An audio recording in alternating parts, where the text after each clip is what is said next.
Good afternoon and welcome to the latest session we've got of our BCP leader question and answer sessions. My name's Drew Mellor and I'm the leader of BCP Council. I believe we missed a session a couple of weeks ago when I was on holiday, but really great to be back in front with you today. So whether you're on Facebook, LinkedIn, Twitter, YouTube, any of our platforms, please put your comments in the chat bar or whatever way you can. This is one of our open sessions, so we've been doing some really popular theme sessions where we look at a subject in a bit of a deep dive. This is a general session for absolutely anything you want to ask BCP Council related. I'll do my very best to answer it, and if I can't answer it, we'll find somebody who can shortly. So please put all your messages in the chat bar. What I thought I wanted to do was to just briefly start by reflecting on the fact that the crisis around the world at the moment in terms of the situation in Ukraine.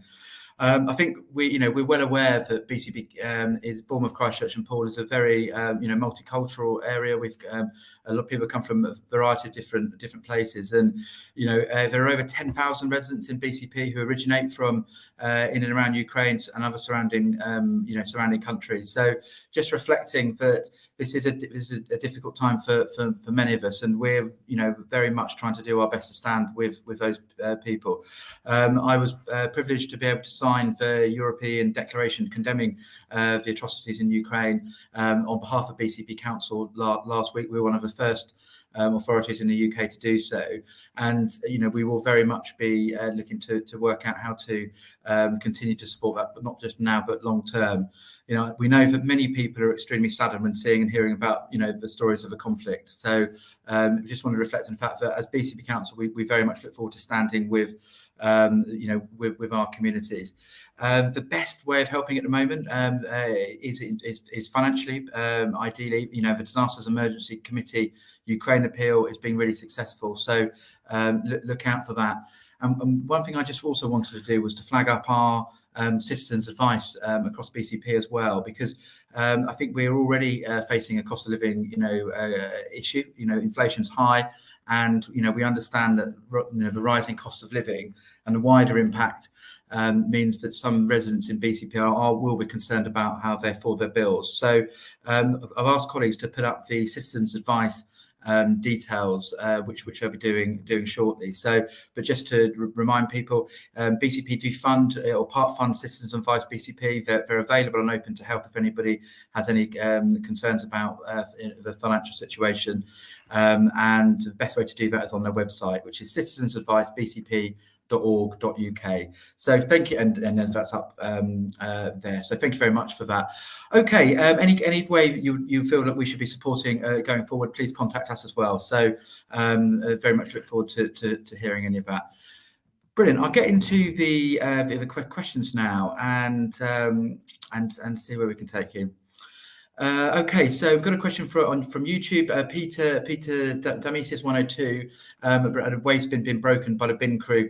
They remove the bin. I should have got a new large bin, general waste bin. Okay, so that's a specific query. Peter, we take that offline with you. If you could put your send some contact details, then what we'll do is we'll make sure we can follow that up with you. Okay, so Joe Rawlings has asked a question around from 103 around groups on social media, Bournemouth and Poole, where drivers are operating unofficial taxi or lift services. Thank you very much for this, Joe. It's a really important topic. So all taxi services should be licensed, which we have a licensing authority of. We absolutely don't advise people to use unofficial services. There's a reason services are licensed, so drivers can go through a full process. Joe, would be really keen, our trading standards team and our licensing team would be really keen to hear any examples of that. So if you are seeing people promoting themselves on social media, please send those in to us. If we haven't got a specific trading standards address which our colleagues can put up, my email address, please always feel very free to use that. That's drew.mellor@bcpcouncil.gov.uk. But Joe, it's really important, please send any examples of that in. Chris Curtis has asked a question about your local community. How are you helping those? As I don't, I can't quite read the English there, but it's how how we're actually supporting the communities. Chris, I'm going to presume that's in terms of the Ukraine situation. So what we've actually done is a significant amount of work trying to work with the community agencies who are supporting Ukraine, and we're also looking to see how further we can do that. By signing the European Declaration, we were able to effectively state, and in that signing we said we would stand by and be ready to support the communities affected, both now and also into the long term. So we look forward to being able to welcome refugees and invite them into our communities as well. So I hope that answers your question. If it doesn't, Chris, please, be a bit clearer, and I will try and get a bit more detail for you. Okay. Right, so I've got a question from Andrew Ransom. We had parking wardens for 1:06 p.m. give tickets to residents on Wallace Road, Wallisdown. Are there any way to look at permits of residence? Yeah, Andrew, thanks for this. This is we have in some specific areas some residents who like to have residence permits, and I know, for instance, in my own ward, actually was in the preceding authority when I was a councillor in Poole, we were able to put a permit scheme in up at Talbot Village, which managed to address some of the student parking issues up there. So we can do them in specific areas. It can't be. It's much better if they're in zones effectively. So if you just do it in one road, then it passes the problem off into separate areas. So you need to take a zonal approach to it. Andrew, we'd be very keen to just discuss that with you again. I think I've put my email address up there. In the first instance, feel very free to contact me. Our transport portfolio holder, Mike Green, can certainly pick that up.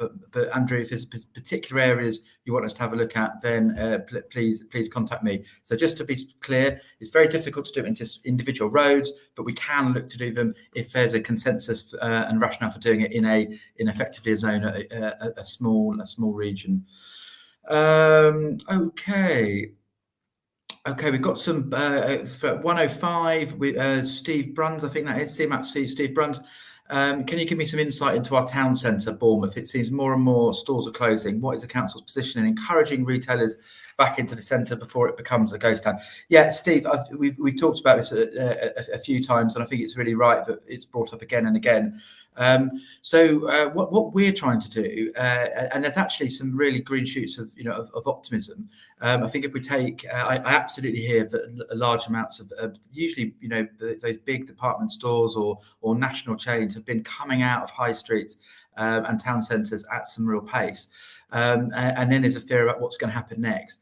I think Bournemouth is a really interesting example. So if we take the Bobby's department store that's come in, trying to reimagine how we're actually using town centres, and it's from my view, for my money, it's absolutely fantastic. So there's an art gallery there people are using. There's some independent stores really celebrated. There's some food concessions. So trying to reimagine what is the future of high streets and town centres. So some of that stuff's happening. We know of a number of interesting companies coming in and effectively replacing some of the stores that are closing. So I believe that we'll have a renaissance effectively in terms of our town centres and some of the independent retailers and offerings coming in. If we look at what's happened in the Dolphin Centre in Poole, our partners there have done some fantastic work, and at Kings and Crescent, effectively allowing 10 extra independent shops for 2 years to trade there. And we're seeing the health hub that is the health centre, which is above Bill's department store in Poole as well now. So the high streets are changing. So what we're doing, I've done two things. We've got a lead member for High Street Resurgence, Councillor Nigel Brooks. So across the conurbation, he's tasked with looking at how we can support local centres and bring. He's got a very extensive track record in retail and retail management. And place management. So he's coming in and leading that work for us. And we've got 3 trial areas at the moment. So one of them is Kinston, one of them is in Broadstone as well. So we're trying to do a lot of that. The other thing, and apologies, I've gone off and spent quite a lot of time on this question, is our cleaner, greener, safer investment. So just over 2 weeks ago, we passed our new budget, where there was millions of pounds of new money going in to make our town centres and our districts cleaner, greener and safer. So that means extra money. So we, over £500,000 on new CSAS officers, so community safety officers, to effectively enforce. We've just literally this morning at Cabinet agreed a in circa £800,000 commitment to a homeless hub, which in Bournemouth town centre, which should help us to tackle homelessness more. And we're spending an awful lot more money on street cleaning. So, Steve, really long answer. Apologies. I'll try and be more succinct next time. But a lot of change is happening. We're trying to be at the forefront of it. We genuinely believe our town centres, if they're clean and they're safe, they can be really attractive places to be, and we're supporting any way we can. And I definitely do know there's some good news coming, particularly in terms of Bournemouth when that gets announced. Okay, let's have a look.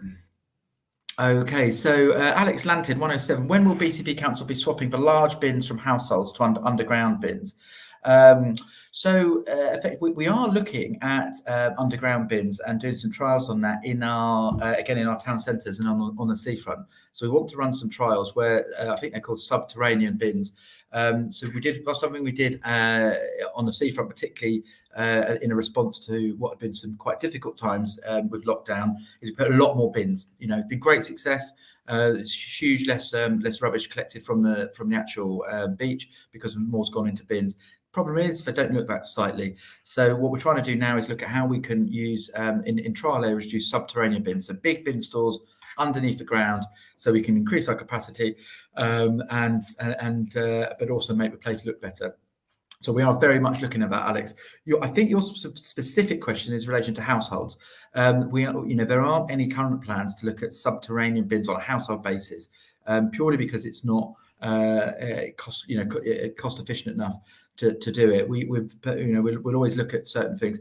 What we have got, and in our budget that was just passed a couple of weeks ago, was reference to a general waste strategy.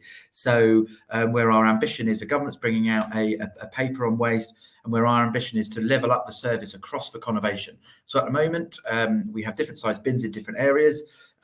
We have, for instance, food waste being collected and not being collected in pool. And what we've made a commitment to do through our waste strategy is to try and level that up. At that point, we will be looking at the bins that everybody's got as well. So, Alex, in the next few years, definitely subterranean bins and definitely a waste strategy across the conurbation, but unlikely for subterranean bins for household property. So hopefully that answers your question. Okay, I've had another question about the town centre, but I believe I've spent some time on that, so I won't answer that separately. And again, yeah, I'm actually just seeing quite a number of questions in terms of the Bournemouth town centre. So I might come back to that later, but ultimately, I think we've just spent a reasonable amount of time on it. Okay, Becky Louise Fay, thank you so much. 111 question: what are BCP going to do to help the homeless more in the local area? Throughout the storms and weather warnings, the lack of support towards them was shocking. So in terms of, I briefly touched on it, Becky, in terms of our cabinet meeting this morning.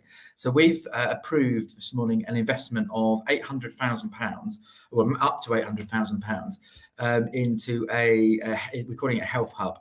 It's designed to be right in the centre of Bournemouth town centre, where we'll be acquiring a building, and we'll be using it as a multidisciplinary team. So all partner agencies in and around homelessness will be able to operate from a building that we've invested and we've purchased, and have a fantastic partnership working. So when somebody presents at this health hub, they'll have all of the services available to deal with them. One of the most complex issues in terms of homelessness is it's not about when and how we want somebody to interact with us who's got an issue. There are some really underlying, long-term issues with this cohort of people, and we need to be ready, and services need to be ready when they are, in a way that they're ready to interact with us. So what government have selected us as one of the 5 pilot areas in and around homelessness, because they know we're absolutely committed to doing more, and that the health hub concept is material proof of that. SWEP, so for people who don't know, that's severe weather emergency protocols, were enacted in the poor weather we've got, And effectively that means if the weather's particularly bad, so if I believe it's amber or red warnings, and also if temperatures are consistently at 0 degrees, then we bring everybody inside, and they were enacted here. We look at it's not us to define effectively the sweat protocols. That is a national protocol piece, but we work with our partner agencies to deliver across the board. And Becky, we're really trying to do as much as we can, and we are genuinely trying to lead the way nationally in terms of delivering for homelessness.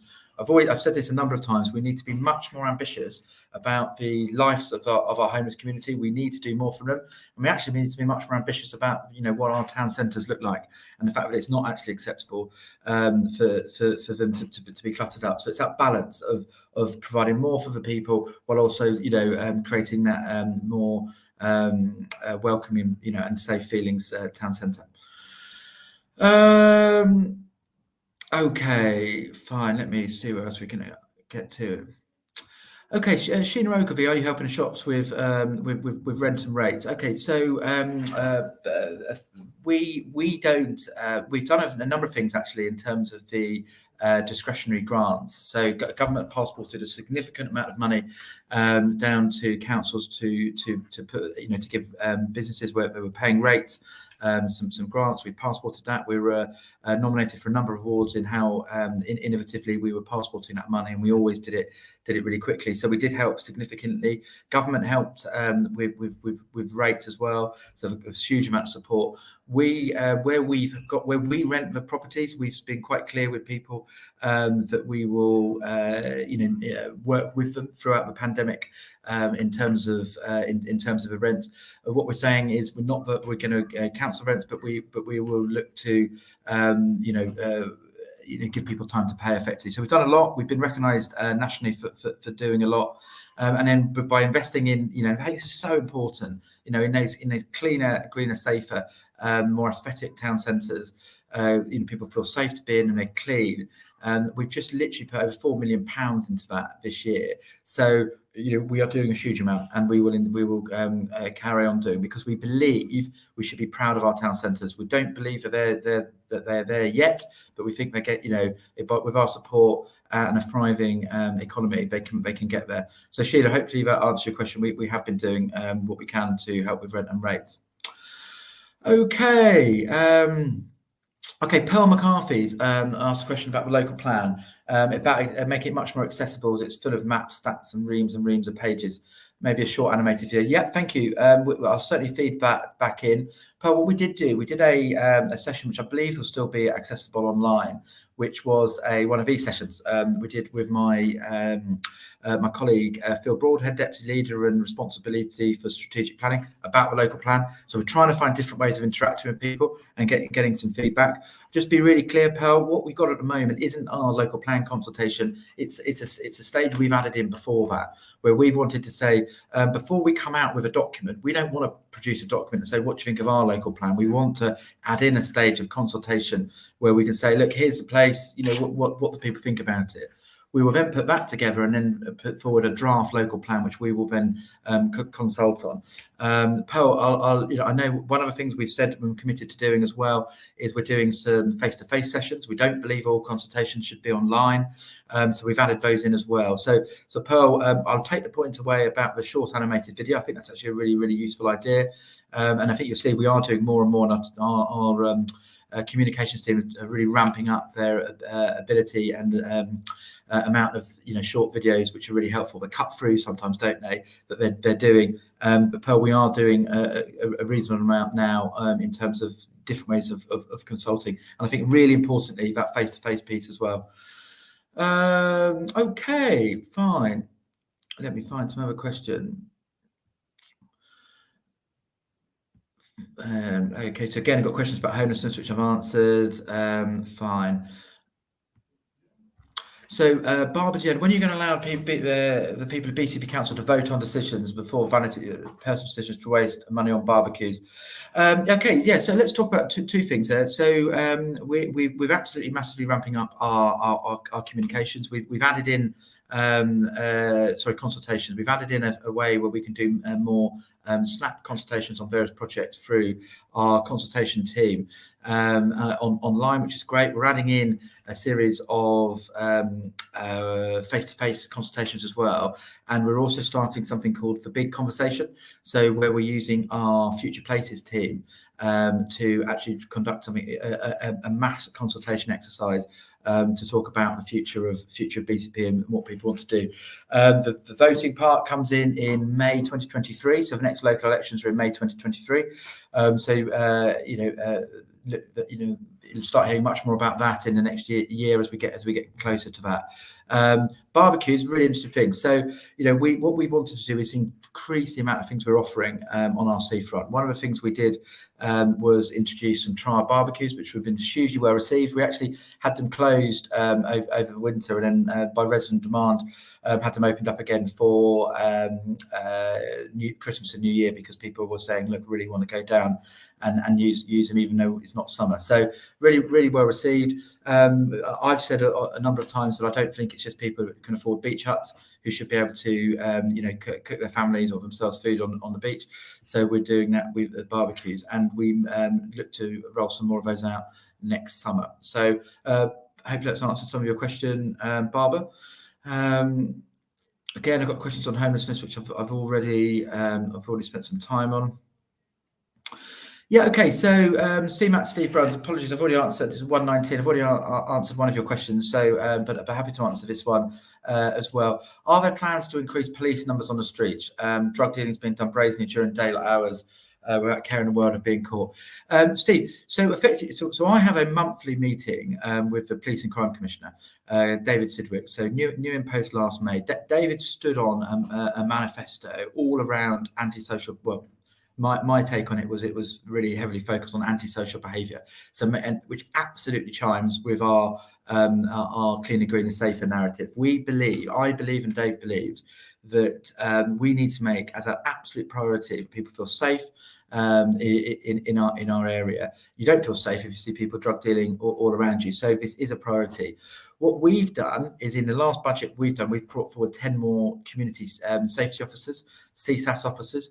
In the budget we did a year ago, we put an extra 6. So we've now got in the region of 30 community safety officers. So a massive increase in our number. That means they're council employed people who can go onto the streets and be directed where we want to be directed. The police give them some powers. They're uniformed up, and they make we find them really popular. We find they really work. We do also know the government have promised an extra 20,000 police officers. I believe it's in the life of this parliament. So a significant amount of extra police are being recruited. So effectively, you've got a government, a police and crime commissioner, and a local council absolutely now committed to saying it's not good enough. Exactly what you're describing isn't good enough, and we're going to put the resources in place to improve it. It's really important, as and when you see any of that, it needs to be reported immediately. Again, if there are specific areas, and I know there are some that are intransigent, hard to move, please do let me know in the first instance, or your local councillor, ward councillor. But I'm very, very happy we want to make a difference here. So again, it's drew.mellor@bcpcouncil.gov.uk if there are areas you're concerned about. But in the first instance, as you see things happening, you need to call the police. And that speed of reporting is really, really useful. Okay, fine. So what else? Let me see if I can find some new question. So we've got a question in terms of fruit millers. It's already perfectly suitable for people wanting to walk amongst nature. Okay, yeah, no, I understand this question now. So what we to allow certain developments to happen, we need to replace green areas across the conurbation. So they're called SANGs. Effectively, so we get developer contributions, which we then can invest in certain areas to make them, and fruit is an area where effectively we'll be enhancing to make it more available. So this is developer contributions. So it's not effectively council money that's gone in to improve this, and we are it's usually very well received. We're just talking literally about a new park run in Christchurch, and doing our very best to to get one of those up and running as quickly as possible. One of the issues we're having to go through with that is the fact that how popular one of these SANGs effectively we've put forward in Christchurch has been. So it just does prove that if you can invest in our natural environment, people will use it. That's what we're doing. So Hayley, I'm sorry you don't think investing in fruit is the right thing to be doing. It's been relatively popularly received other than that. So thank you very much for your question, and that's what we're doing. Okay, we're running a little bit close to time now, so let me just see if there's some topics we haven't already covered. Got something actually from Jackie McElhatton on Save Highmore Farm. I'll just be really quick on this because I've mentioned it before. Jackie, we completely. So Highmore Farm is in between the effectively Winston Avenue, the Talbot View, and the university. So it's on the Talbot Heath reserve, effectively. Awesome, community farm. I used to walk there. I used to live literally, a few minutes away from it, and through lockdown, I was walk there with my kids pretty much every day.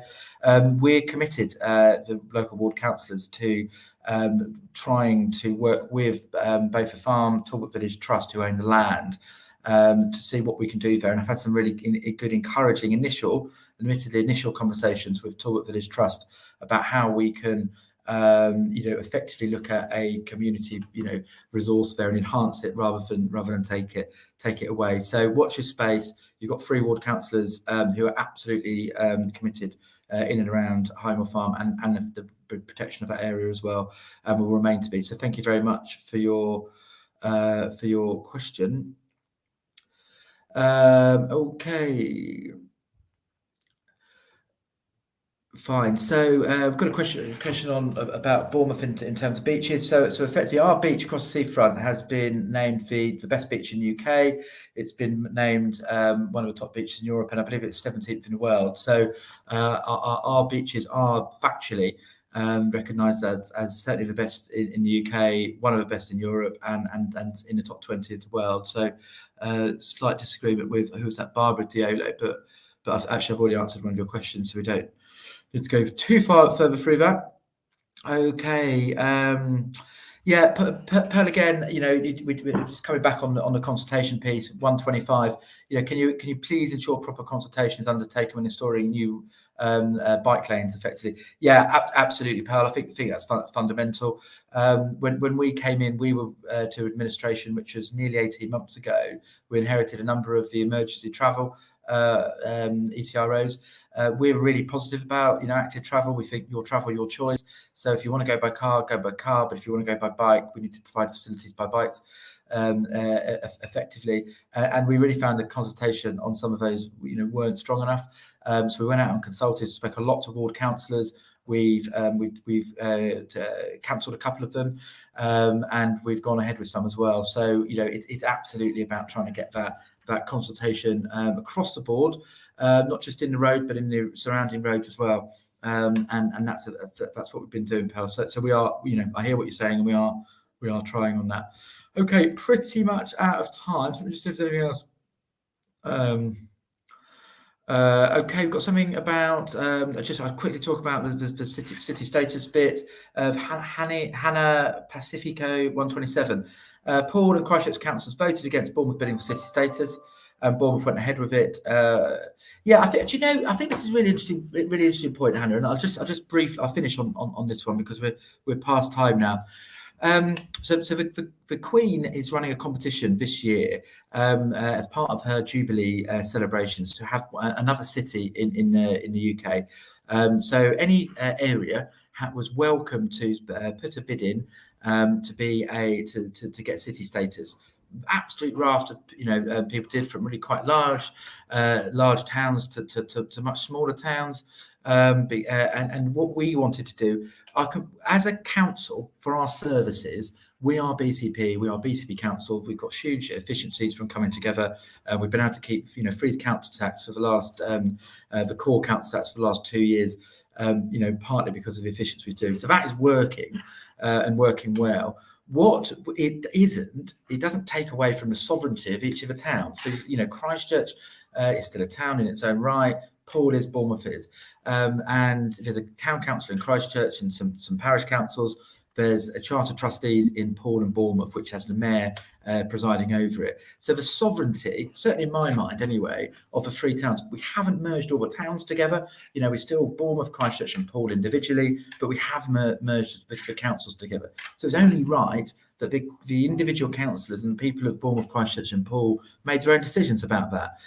So we as an administration said it's not for us, it's not for me as a leader of BCP Council to decide whether BCP Council or BCP area should bid. Let's ask the individual towns. And you're quite right, Hannah. So the councillors in Poole came back and said they didn't want to bid for city status. The councillors in Christchurch, both in terms of the town and parish councils, came back and said they didn't want to bid for it. But the councillors in Bournemouth said, actually, we've bid for city status before. We were disappointed we didn't get it.